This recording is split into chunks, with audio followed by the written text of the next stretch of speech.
scene. Oh my gosh. Okay, everything's perfect. He wouldn't know how to shoot the shark. He couldn't. I don't even know where that cable's attached to, because it would just be attached to the gun. Well, I think no, it goes through the gun, but then the cable you're right. goes off down to something else. I'm watching it now. Got it. I'm trying to see where it's attached to. And so while you're watching this, I just want to say there's a book that came out, and it's a book that, movie mistakes that were made. And in this scene, the radio that has a teddy bear, in the first shot of the radio, it's facing left. But when it gets pulled underwater, when it gets hit, the boat gets hit, it's facing right. Well, I just want maybe. But the boat had been rocking at that point.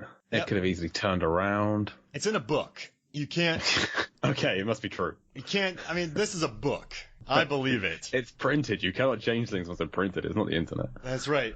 So when the shark has been hit by the two spears, I'm looking at it now, the kids in the water just stop trying to get out. They turn, they look at the shark, they see it's still thrashing, it's trying to get to us, but we're fine now. I think that they should still be trying to not be in the water a few feet away from a shark, personally, but trying to see where the cables go. They are tied to the boat at some point. It's hard to tell with my standard def DVD version, but they are definitely tied to the boat. The teddy falling in the water, do you get any Breaking Bad vibes from that? Oh, that's funny. So they stole from... Oh, wow, Vince Gilligan.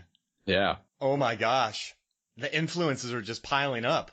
Gotta be. That's season 2 of Breaking... I can't remember. It's been a while. But yeah, the teddy bear in the pool. And they foreshadow that the entire season, right? Because they do. It's the teddy bear in the pool season, basically. Wow. It's all from Deep Blue Sea. Vince Gilligan was a huge Deep Blue Sea fan. Write that in a book. Put it on Wikipedia. Gotta be. Yeah. No, I just laughed when I saw the bunny. That's just Rennie Harlan's sense of humor. It has to be. I mean, he just chucked you watch a bear float into the water. It just makes me happy. It's just so... I mean, it's sunk really quick, too.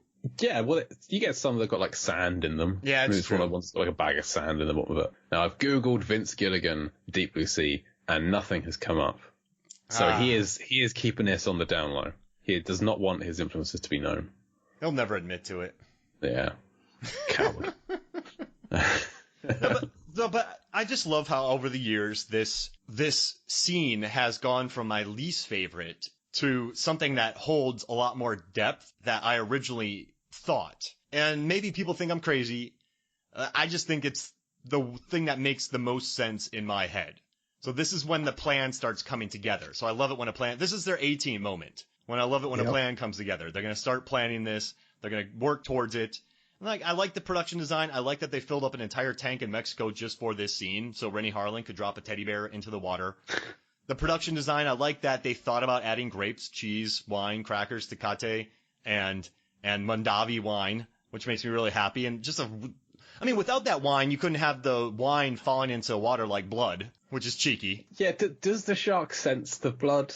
The wine? Can shark? I couldn't find. I tried to find if sharks could smell wine. It's very difficult to Google, do sharks smell wine, and find a decent result, because there are companies out there that make shark wine, and there are wine glasses with sharks in them. There's a lot of chaff to get through before you find anything good. I didn't find anything good. But I don't think that sharks can know wine. I don't think that they can distinguish that. Well, remember in Gremlins 2, the new batch, when Brain gets really smart, yeah. I pictured that gremlin drinking wine. So maybe this shark bumps the boat, doesn't want to kill the humans because he knows that will be a PR nightmare and he might be killed. This shark might be killed. So it bumps, it senses it, bumps the wine. It's like, these kids aren't drinking wine, they're drinking all their Tecate. And it knocks the wine into the water and it gets a quick slurp. Okay, I think the Gremlins 2 gremlin is more of a sherry drinker. I get more of a Frasier vibe from him. But yeah, I reckon the shark. That's the point. The shark's already there. He's already rocking the boat when the wine falls, so he doesn't need to have sensed the wine. He's already there. Maybe he did smell it. I was saying he could be a female. Yeah. I can't remember. And Steve McQueen, the shark, it senses the wine, wants to drink the wine. I like it. It's a connoisseur. This shark. It wants to try some new things. So does the cheese fall in the water? Does it get a mouthful of cheese? Sharks? No, I did not see that. Can sharks process dairy? Now, the cheese was the cheese wasn't on the wood that it explodes through. So, and I don't think the cheese goes in the water. I never saw cheese. Unless in the director's cut, we see 3 pieces of cheese floating to the bottom of the ocean. And you don't want to eat wet cheese. Wet cheese is not not good. That's not how cheese is meant to be. Yeah, no, I mean, unless it's, well, you can't call nacho cheese, isn't really. That's just melted cheese. That's more just gooey, isn't it? But no, I'm throwing all my Google history out by just searching for can sharks digest dairy and getting nothing. So I'm sorry, but I can't find out. But this is what the first 3 minutes and 40 seconds. These are the questions that come up, and I'm so happy that we did this. And I gotta praise Duncan Kennedy. He also did the writer. There's 3 credited writers on this. Duncan Kennedy. He did additional writing for the Australian shark film Bait, about sharks in a grocery store, which is a lot of fun. And then Donna Powers and Wayne Powers, the team, they were responsible for the Equalizer TV show, Italian Job. They worked on Cagney and Lacey, and they wrote that movie Valentine with Denise Richards, the killer movie. Okay, yeah. So I mean, this is them. They went on there, and I want to see the shooting script, not the transcribed script, so we can see if the cheese really goes into the water. I want to see that too. I can't find it anywhere. And one more thing I just want to say, Rennie Harlan did go. He's on record in the behind the scenes documentaries on the DVD. He says he doesn't want to hide the sharks. No more hiding sharks. He took the Alejandro Aja viewers. He's like, people know alligators, so I'm going to show a lot of alligators. And that's what he said. He's like, I am going to show a lot of sharks in this movie. And he succeeds. And we see the shark, we see enough of it in the first 3 minutes and 40 seconds. And then we see a lot more of it a few minutes later.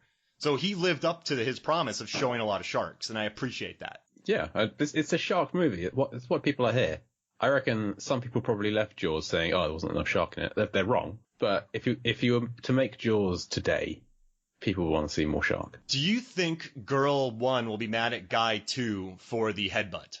She's basically climbing on his shoulders. It's all on her, I think. There was no way that he wasn't going to knock her into the water because she's practically on top of him when he falls back. So it's just what happens when a shark attacks your boat. Yeah, if maybe they'd stayed at the back, remember where they were at the start, and then they came down to chat to the other two. If they'd stayed back there, they might have had a better chance of staying on the boat.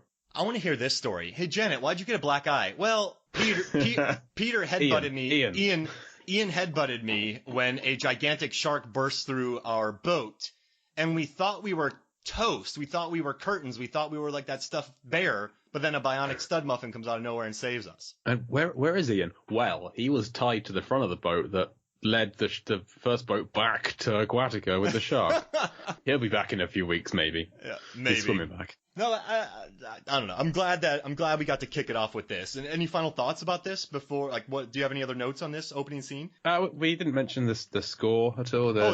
You're right. The opening score is very nice. Who was the composer? Trevor Rabin. Trevor Rabin, yes. So it's kind of quite simple at the start. There's a lot of piano in it to kind of be the horror theme. It's a little Jaws-esque. There's kind of 2 main notes, but it's a decent score. I just wanted to give a quick shout out to that. Well, they also said in the making of documentary, they were talking about the threatening piano. They were trying to think of something that makes it very menacing. And the composer just said, yeah, it's just the piano that we're doing. So it's another homage, but it's different enough, but it's also familiar. And I think that's what Rennie wanted. But it's an effective opening score. It's more modern, and I think that's what he wanted. And he succeeded. Yeah. I'm so happy you brought that up, because as the Warner Brothers logo comes up, we hear the score, and then it cuts to the song and the dancing. Now, before we go, what would you give there, on a scale of 1 to 10 party dancing, what would you give their party dancing? What would it be? 1 to 10? It's mainly Ian and was it Janet you called her, or Janice? It's mainly Ian and Janice doing a little boogie as they come on down. It's not great. I'm no dancer. I'm no dance critic. Scale out 1 to 10. I'll give it a 4. I'm giving it a 10. Then again, I've got to give them the fact that they're on a boat and it's a limited space, and so there's not much more they could be doing. So I'll give them a 7. I'll bump it up a few bits. Oh, wow. 4 to 7. That's impressive. I'm going to go with 10 because they seemed... 10? They didn't seem self-conscious. It wasn't self-conscious dancing. They seemed to have fun, and they didn't know that we'd be rating them. And so it just looks like fun dancing. So I'm going to say it's a perfect 10. It's earnest dancing. It was directed dancing, or they just kind of they ad-libbed it on the day? No, Rennie was screaming, dance! Dance! Dance with me now! Dance! Dance! Yeah, all that was ADR'd. It was just him screaming dance the whole time. There was no music. No music. Dance! Gosh. And I wonder if the guy was sitting on the boat going, 20 years from now, I'm going to be responsible for that movie Scoob. It's my fault. It will be me.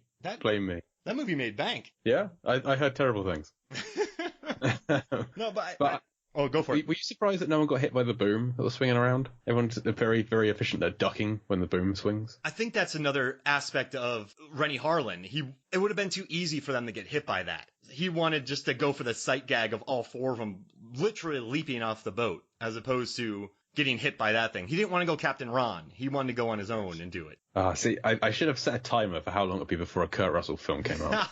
And every single one of these 33 episodes, you will hear a Kurt Russell movie reference. So just be ready for it. Be ready. So listeners, have a little checklist going. Keep an eye out. Yeah, the Captain Ron appearance. But no, this was great, man.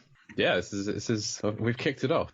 Deep Blue Sea, the podcast has begun. Chapter 1 is in the can. And look forward next week. Alcatraz floats. I guess. Next week we have the boardroom scene. We have Ronnie Cox next week. Uncredited. Uncredited Ronnie Cox. I mean, that's not the best kind of Ronnie Cox. You want credited. You want RoboCop Ronnie Cox, I think is the best one. We'll talk about Ronnie Cox next week. Yeah, there we go. All right, so this was fun, man. So for me, Mark Hoffmeyer. And me, Jake Lett. This is Deep Blue Sea, the podcast, and we'll see you next week. Bye.